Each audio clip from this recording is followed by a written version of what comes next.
না জনতা ইয়া প্রশ্ন সংগ্রাম দালালি না রাজপথ যেমন চলবে আমাদের বিক্ষোভ এবং গণ অবস্থান কর্মসূচিও পাশাপাশি চলবে। সকল জেলায় জেলায় পাড়ায় মহল্লায় আপনারা বিক্ষোভে নেমে আসুন এবং গণ অনুষ্ঠান তৈরি করুন এবং আমরা অতি শীঘ্রই মার্চ টু ঢাকা ঘোষণা করব। বাংলাদেশকে ঢাকায় আসার আহ্বান জানাবো এবং আমরা এখনো দেখেছি যে বিশ্ববিদ্যালয়গুলোর দালাল ভিসি প্রক্টর গুলো এখনো ক্যাম্পাস বন্ধ করে রেখেছে। আমরা 24 ঘন্টার আলটিমেটাম দিচ্ছি সকল পাবলিক বিশ্ববিদ্যালয় গুলার হল গুলা খুলে দিতে হবে। যদি 24 ঘন্টার মধ্যে খুলে দেওয়া হয় আমরা নিজ দায়িত্বে আজকে যারা বিভিন্ন প্রান্ত থেকে এসেছেন কলেজের স্কুল কলেজ মাদ্রাসা বিশ্ববিদ্যালয়ের শিক্ষার্থীরা এসেছেন তাদেরকে আন্তরিকভাবে ধন্যবাদ জানাচ্ছি। আমাদের এই আন্দোলন ততক্ষণ চলবে যতক্ষণ আমাদের এক দফা পূরণ না হয়। কোনো টান বাম বুঝি না, আমরা মনে করি খুনি হাসিনার সরকার এবং এই ফ্যাসিবাদী শাসন ব্যবস্থা বাংলাদেশ থেকে তার পতন করতে হবে।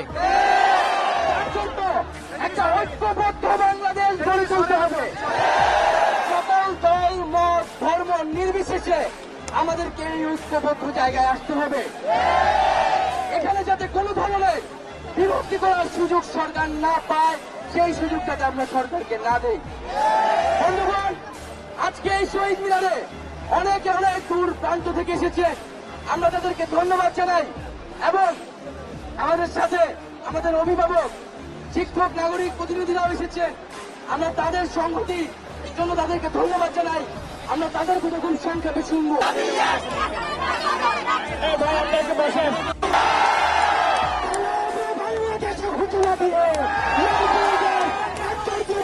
চলে গিয়েছে কর্মমিছিলের সাথে পালানো শুরু হয়েছে। সুতরাং আমরা এই খুনি হাসিনা থেকে মুক্ত না হওয়া পর্যন্ত তাদেরকে বিচারের আওতায় না আনা পর্যন্ত এই আন্দোলন চলবে। আমরা আমাদেরকে তাদেরকে শহীদ করেছে আমরা স্পষ্টভাবে ঘোষণা করতে চাই এখানে প্রত্যেকজন আবু সাইদ হয়ে গিয়েছে,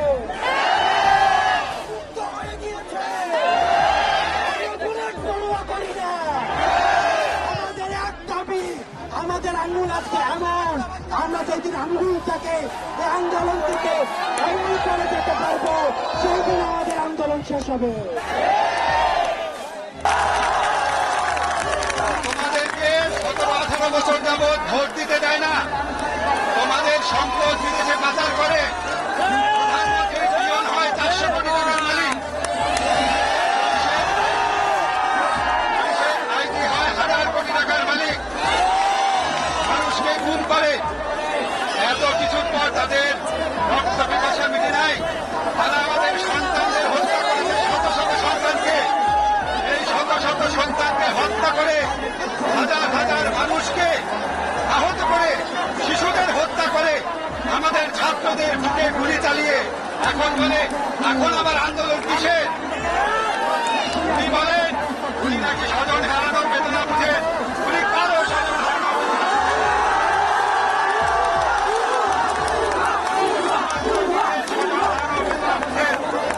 বাংলাদেশ স্বাধীন করেছে।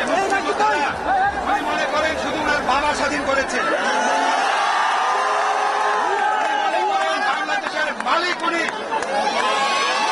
উনি আমাদেরকে কথায় কথা বলে উনি নাকি আমাদের ভাত খাওয়ান, উনি নাকি আমাদের বিদ্যুৎ বন্ধ করে দিবেন।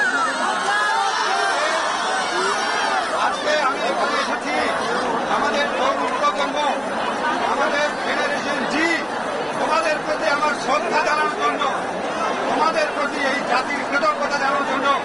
তোমরা বাংলাদেশের ইতিহাস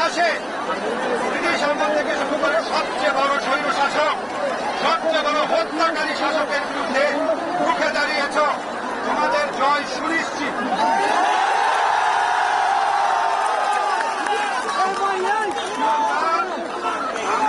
আমরা প্রথমে আমাদের হত্যার বিচার চেয়েছিলাম, আমরা কিছু চাই নাই।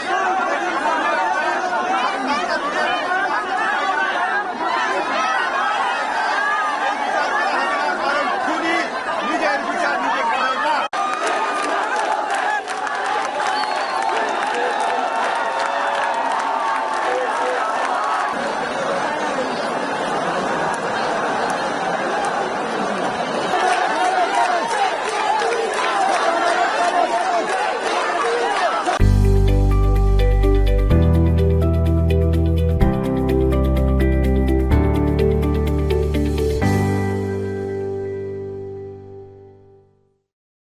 এবং আমি যদি প্রধানমন্ত্রী হই, আমি আপনাকে বলে দিচ্ছি, সপ্তাহে একদিনের বেশি টেলিভিশনে অন্তত আমার চেহারা দেখবেন না।